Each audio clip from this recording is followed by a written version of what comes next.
제2의 지갑의 배신, 마이너 통장 금리가 연 8%에 육박한다라는 뉴스입니다.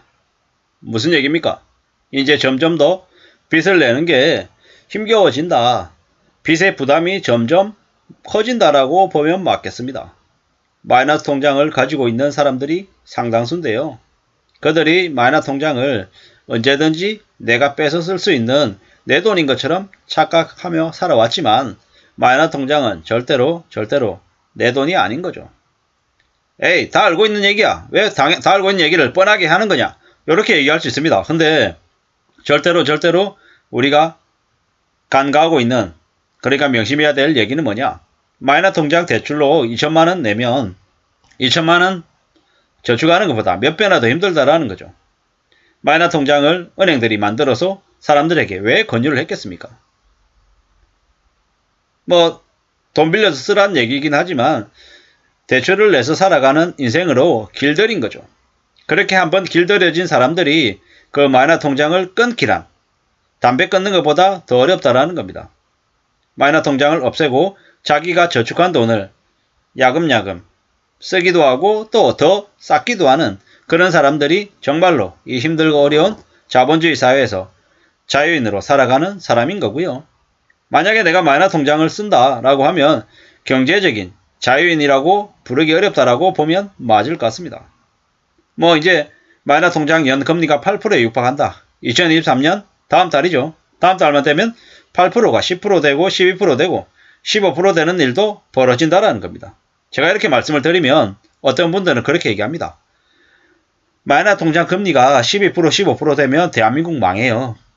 절대로 그럴 일 없어요. 라고 얘기합니다. 근데 절대로라는 말을 저는 안 믿습니다. 이놈의 세상에서 절대로 그런 일 없다. 100% 확신합니다. 라고 얘기하는 그 말 자체가 거짓입니다. 세상에 100%는 없습니다. 확률이 높은 건 있겠죠. 근데 확실한 건 뭐다? 유동성이 줄어들고 돈의 가치가 높아지고 전세 가격이 떨어지고 매매 가격이 떨어지고 주가가 떨어지고 금리가 계속 올라가면 많은 기업과 개인들의 부담은 커질 수밖에 없다라는 겁니다. 그러면 많이 떨어지는 거죠. 은행들이라고 금리를 저렇게 높이 받으면 사람들에게 원성을 산다라는 걸 모를까요? 알죠? 압니다. 자기들이 먼저 살아야 되겠으니까 저렇게 금리를 올리는 거라는 거죠. 은행도 나중에 여유가 생기고 돈이 많이 쌓여있으면 금리 다시 낮추고 사람들에게 대출 받으라고 대출 조건을 좋게 만들어줍니다. 지금은 은행들도 자신들이 먼저 살아야겠으니까 저렇게 금리를 마구마구 올리는 거죠. 결국에는 자본주의는 경제의 논리가 작동한다라는 거죠. 마이너스 통장 금리가 8% 육박한다. 2023년이 되면 10%, 12%, 15% 된다라는 건 보통의 사람들도 예측할 수 있는 그런 상황이라는 겁니다. 2023년 상반기만 지나면 부동산 가격이 다시 오를 거예요. 라고 말도 안 되는 희망을 얘기하는 이들이 있습니다. 과연 그들 말대로 바람대로 될까요? 미국의 기준금리가 내년 하반기쯤 되면 인상하는 걸 멈추고 다시 내릴 거예요. 이렇게 얘기하는 이들도 있습니다.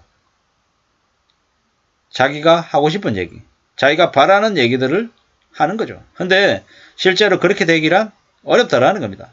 왜냐? 그렇게 빨리 방향을 전환하기란 쉽지 않다라는 겁니다. 왜냐? 물가가 여전히 고공행진하고 있기 때문에 그 물가를 잡으려면 금리를 계속 올릴 수밖에 없다라는 거고요. 사람들이 소비를 극단적으로 줄이고 소비가 줄어들어서 가격이 내려가는 그 상황까지 가지 않으면 물가는 쉽게 잡히지 않는다라는 겁니다. 스태그플레이션이라고 얘기하죠. 스태그플레이션. 이미 그러한 상황들이 와 있는 거죠. 앞으로 금리가 천정부지로 치솟으면 사람들은 어쩔 수 없이 일을 더 할 수밖에 없다라는 겁니다. 돈을 더 벌어들여서 은행에 상납해야 되기 때문인 거죠. 그동안에 너무 많은 일들이 있었습니다. 마이너스 통장 대출 받아서 코인도 하고 주식도 하고 부동산 갭 투자도 하고 이래저래 많은 것들을 도전했죠. 그러고 난 뒤에 부자가 될 거라는 기대감에 부풀었습니다. 그런데 그런 것들이 대부분의 경우에는 손실로 되돌아왔죠. 부메랑이 돼서 우리들의 삶을 더 힘들게 만들고 있다는 거죠. 어쩌다가 이렇게 된 걸까요? 한때 주가가 3,000원을 넘길 때는 너도 나도 다 뭐 아무거나 주식 사기만 해도 돈을 벌었으니까 영원히 그럴 줄 알았던 거죠. 부동산도 마찬가지입니다. 2억 5천 3억에 샀는데 5억이 됐다 그러고 7억이 됐다 그러고 10억까지 가니 못 가니 이런 얘기가 나오니까 너도 나도 전부 다 뭐 부자가 된 것처럼 생각했던 거죠. 지금은요. 이제 서서히 민낯이 드러나고 있는 겁니다. 감당이 안 되는 거죠. 마이너스 통장. 저 마이너스 통장에 대출을 가지고 있는 사람이 마이너스 통장 대출 하나만 있을까요? 보험약관 대출, 주택담보대출. 어쩌면 여러 종류의 대출을 같이 가지고 있는 다중채무자들일 가능성이 크다라는 겁니다. 그들이 느끼는 지금 이 현실은 아마 많이 어렵고 많이 충격적일 겁니다. 문제는 지금 상태로 끝나는 게 아니라 2023년에, 2024년에 그 부담이 더 커진다는 데 있습니다. 과연 그들이 버틸 수 있을까? 견딜 수 있을까? 이런 생각들을 많이 해봅니다. 그리고 그들이 그렇게 하나씩 둘씩 무너지면 대한민국에 있는 보통 사람들의 가정이 같이 무너진다라고 봐야 되겠습니다. 생활고 때문에 감당이 안 돼서 어떤 일들을 벌릴지도 모른다라는 겁니다. 참 씁쓸한 얘기들이 요즘 많이 돕니다. 저도 이제 IMF 때 대학을 다녔었습니다.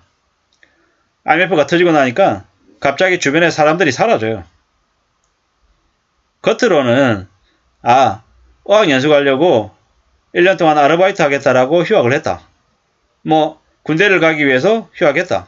그때는 군대를 서로 가려고 경쟁이 치열했어요. 왜? 집에 부담을 주면 안 되니까 군대로 피신해 있으려고 군대를 서둘러서 가려고 했다는 거죠. 참 씁쓸했던 일들이 많았습니다. 제가 아는 지인 몇몇은 지금도 연락이 안 됩니다. 그 이후에 어떻게 사는지도 모르는 거죠. 많이 암울하게 상황이 순식간에 바뀌었던 거죠. 그러한 일들이 또다시 오고 있음을 우리는 잊지 말아야 될 것 같습니다. 뭐 통장금리가 마이너스 통장 대출금리가 8%에 육박한다. 적금도 깨고 보험 해지도 해서 상한에 나서는 사람들이 늘고 있다는 겁니다. 어떤 식으로든 빚을 갚아내야 되니 뭐 가장 나중에 깨야 될 뭐 보험까지 깨는 걸 보면 참 씁쓸한 생각들이 많이 들죠. 그만큼 힘들고 어렵다라는 거죠. 우리의 삶이 절대로 만만하지 않음을 이 뉴스가 알려주고 있는 것 같습니다. 아무쪼록 삶을 지키기 위해서 더욱 정신을 차리고 지내야 될 것 같습니다. 마이너스 통장 대출금리가 8%에 육박한다. 서민들의 생활고가 더 심해진다라고 봐야 될 것 같습니다. 감사합니다.